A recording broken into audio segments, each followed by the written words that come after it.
যিকেইটা মিয়া মুছলমানৰ সমষ্টি তাত কংগ্ৰেছ দলে প্ৰতিটো টিকেটৰ নামত 3 কোটিৰ পৰা 4 কোটি টকা ল'ব যোৱাবাৰো লৈছিল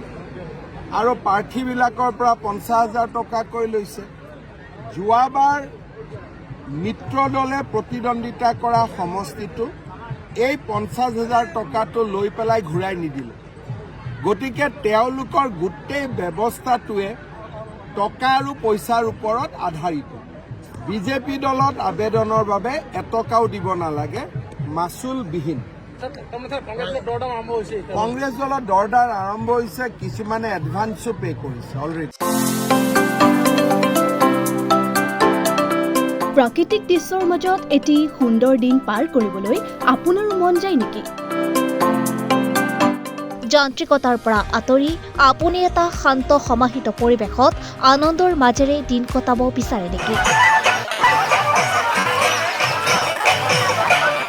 থলুৱা ব্যঞ্জনৰ জুতিৰে এসাঁজ খাবলৈ আহক চন্দ্ৰপুৰৰ বৰবিল একুৱা পাৰ্কলৈ